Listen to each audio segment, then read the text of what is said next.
bahwa tragedi 65 itu bukan sekedar masalah benar atau salah, menang atau kalah, sekaligus bukan hanya masalah mengutuk atau membela sebuah partai politik.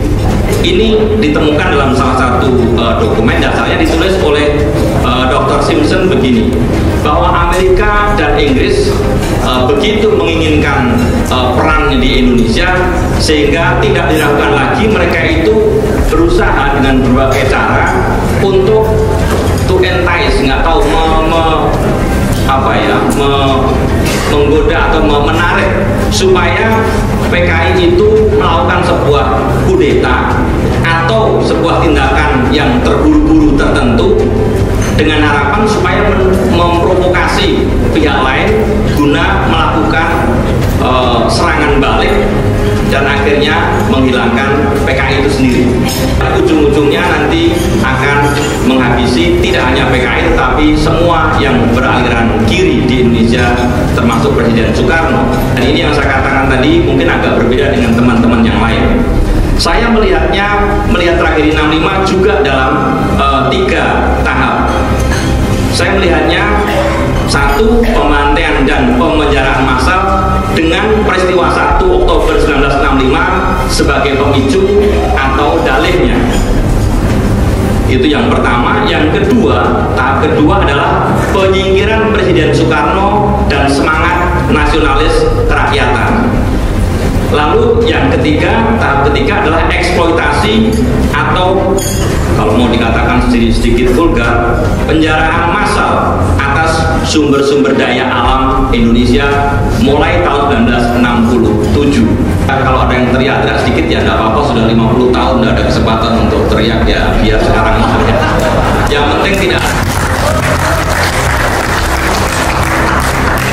tidak ada cangkir melayang, tidak ada gelas yang terbang, ya itu ada. Tolong ditahan ya. Sampai ya tahan. Ya, nggak apa-apa, ini udah 50 tahun ini menunggu teriakan seperti tadi ya, yaitu normal.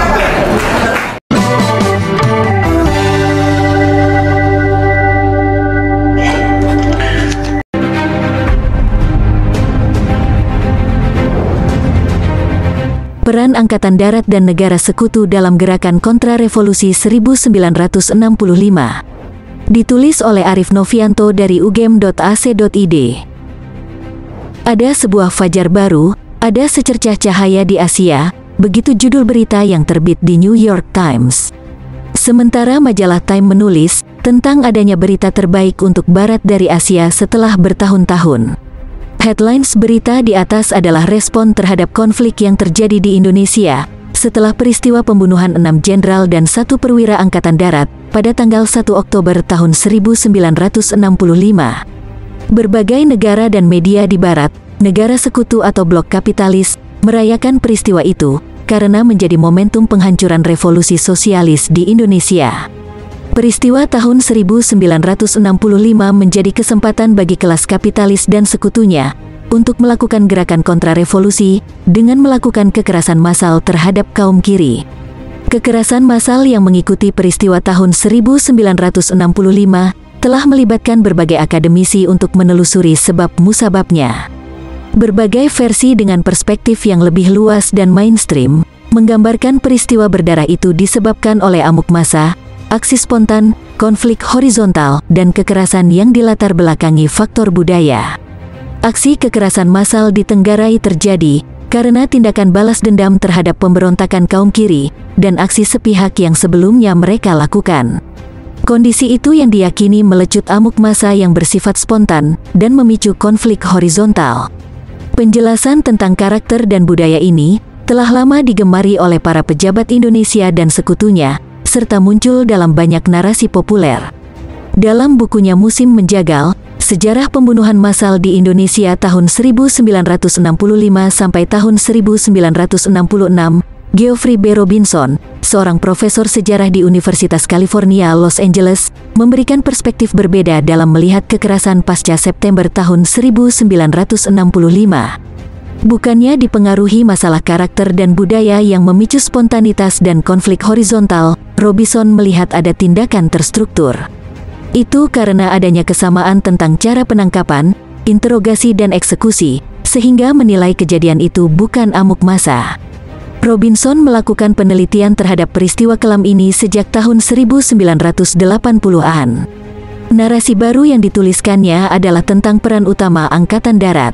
Selain itu juga tentang keterlibatan Amerika Serikat, Inggris dan negara blok kapitalis lainnya dalam menyokong kekerasan massal. Terakhir, tentang adanya kondisi historis yang turut memicu terjadinya musim menjagal. Dalam peristiwa 65 dan rekayasa narasi resmi. Pagi buta pada tanggal 1 Oktober tahun 1965, tim kecil yang berisi prajurit Angkatan Darat di bawah pimpinan Letkol Untung, menculik 7 jenderal dari rumah mereka di Jakarta. 3 orang jenderal melawan penangkapan dan ditembak di tempat, 3 lainnya dibawa ke Pangkalan Udara Halim Perdana Kusuma, kemudian ditembak. Sedangkan 1 jenderal lainnya, yaitu Nasution, berhasil melarikan diri, tetapi 1 ajudannya tewas.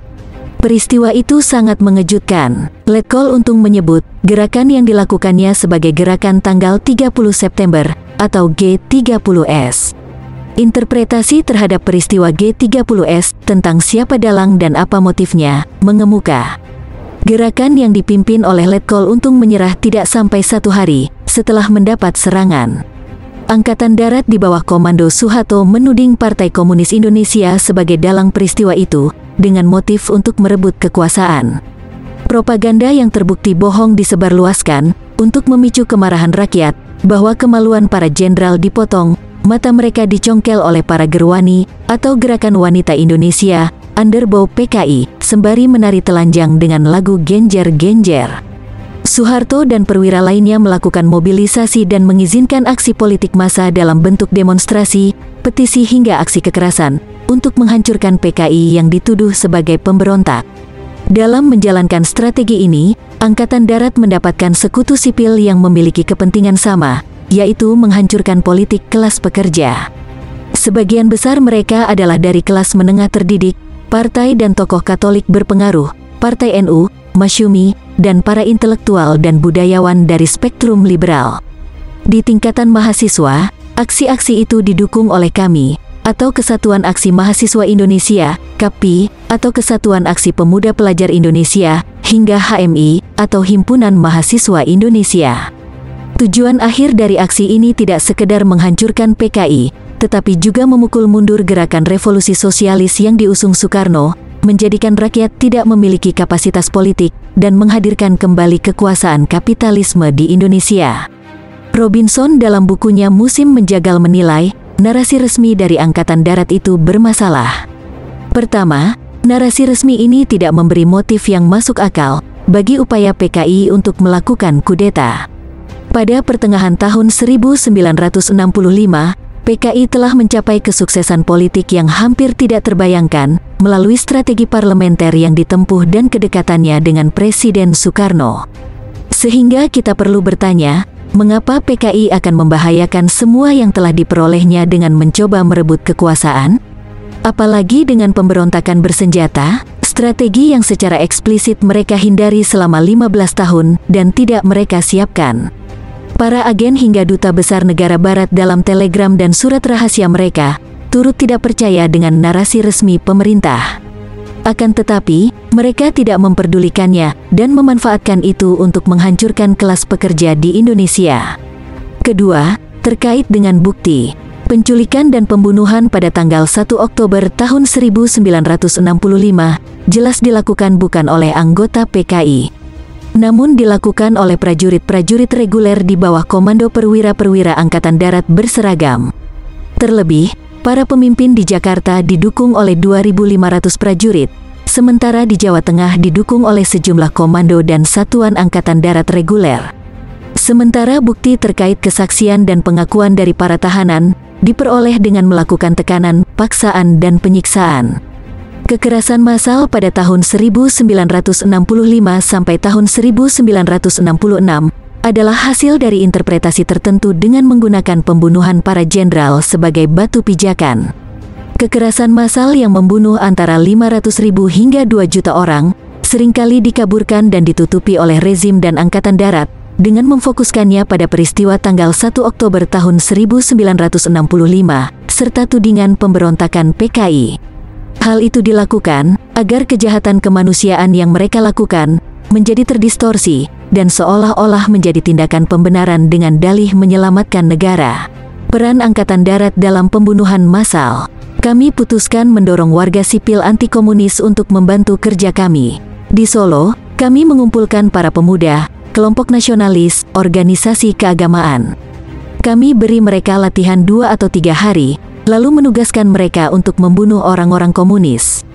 Kata Sarwo Edi, Komandan RPKAD, atau Komandan Resimen Para Komando Angkatan Darat. Penahanan dan pembunuhan massal yang terjadi pada tahun 1965 sampai tahun 1966, kendati terjadi di hampir seluruh pelosok negeri, namun ada variasi dalam hal waktu. Pembunuhan massal pertama dimulai di Aceh, dalam hitungan hari setelah dugaan upaya kudeta. Kemudian tiba berhenti pada November tahun 1965, dengan korban mencapai 10.000 orang. Di Sumatera Utara baru dimulai pada awal November tahun 1965, yang menyasar ke seluruh area perkebunan dan pertanian yang menjadi basis utama PKI. Aksi kejahatan kemanusiaan di Sumatera Utara, eskalasinya mulai sangat kecil pada Maret tahun 1966, dengan sekitar 40.000 orang atau mungkin 2 kali lipatnya terbunuh. Di Provinsi Jawa Tengah, pembunuhan massal dimulai sekitar minggu ketiga bulan Oktober tahun 1965, dan berlanjut hingga pertengahan tahun 1966. Diperkirakan, 140.000 orang tewas di provinsi yang padat penduduk ini.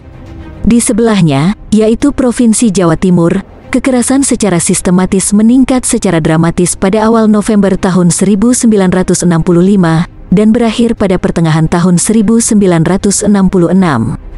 Diperkirakan 180.000 orang telah tewas, yang berpusat di daerah Kediri, Blitar, Pasuruan, dan daerah pesisir timur. Awal bulan Desember, setelah 2 bulan pasca dugaan kudeta, aksi pembunuhan massal dimulai di Bali. Sekitar 80.000 orang dibunuh dalam sekitar waktu 3 bulan. Pembunuhan bahkan dimulai lebih lama lagi di daerah-daerah lain. Misalnya di Provinsi Nusa Tenggara Timur, pembunuhan massal baru dilakukan pada Februari tahun 1966 dan berakhir pada pertengahan Maret tahun 1966.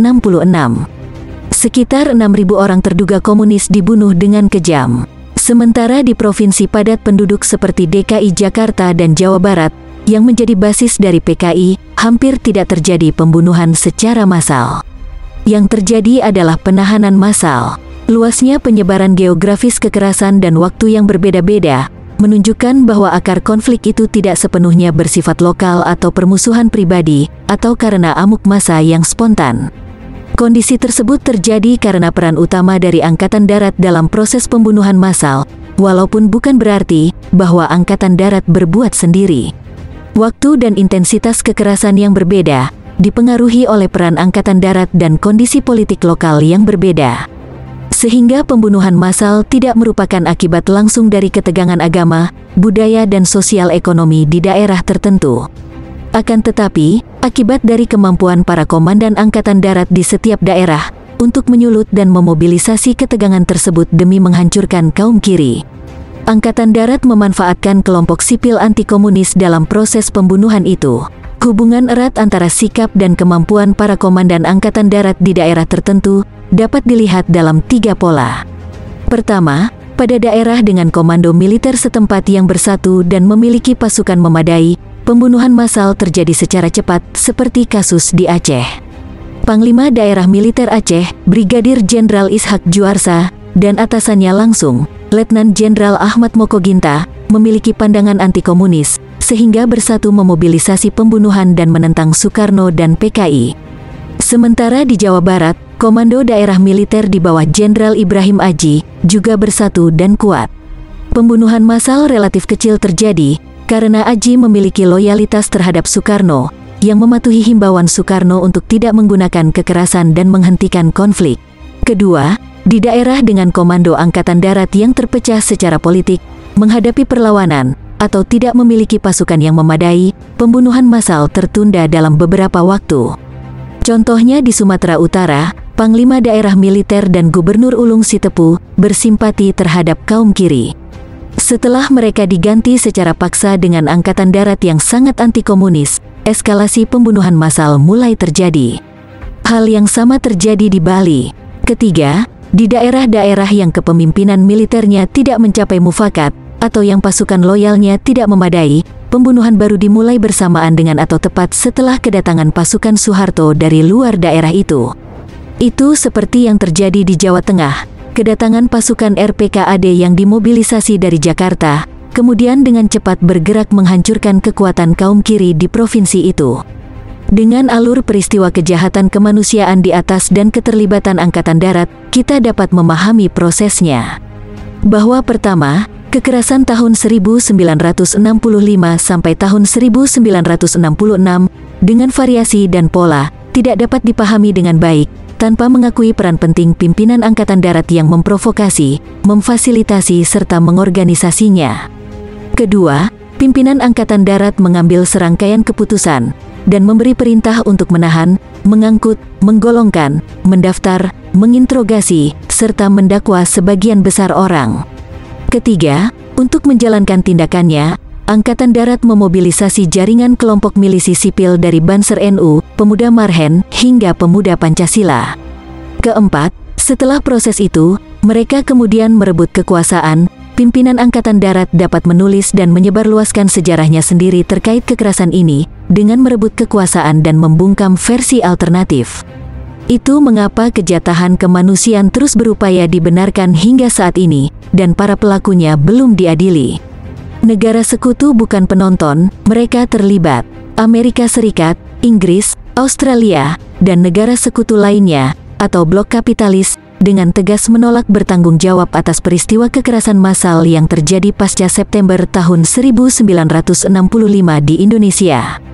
Mereka menilai, kekerasan terjadi karena konflik horizontal yang bersifat lokal, dan tidak ada pengaruh dari kekuatan asing.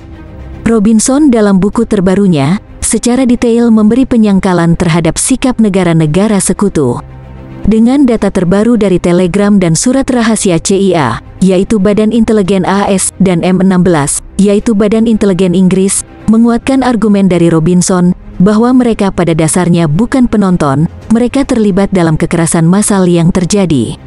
Kekuatan Barat turut membantu penghancuran kelas pekerja di Indonesia, dan terlibat dalam pelengseran Soekarno sebagai presiden.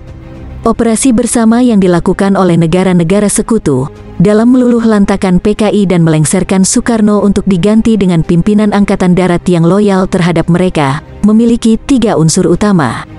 Pertama, pola jaminan rahasia kepada pimpinan Angkatan Darat terkait dukungan politik dan sikap tidak ikut campur. Artinya, negara-negara Barat tersebut memberi lampu hijau untuk menjustifikasi kekerasan berdarah. Kedua, operasi perang psikologis canggih yang dirancang untuk mencoreng nama PKI dan Soekarno, serta memunculkan perlawanan terhadap keduanya. Dan terakhir adalah, melalui program bantuan material kepada Angkatan Darat dalam bentuk beras, katun, peralatan militer, perbekalan medis, uang tunai, dan juga senjata untuk kegiatan menghancurkan gerakan kiri di Indonesia. Sebelum 1 dekade dugaan kudeta September tahun 1965 terjadi, Amerika Serikat bersama kekuatan Barat lain, telah bekerja dengan berbagai cara untuk melemahkan Soekarno dan PKI. Mereka memberi pendidikan kepada militer agar anti-komunis, memberi bantuan kepada partai-partai yang anti-komunis, dan dukungan terhadap pemberontakan militer yang anti-Soekarno. Artinya, upaya penghancuran gerakan kiri di Indonesia sudah dijalankan sejak lama. Tujuannya tidak lain untuk membuka kembali cengkeram negara Barat di Indonesia.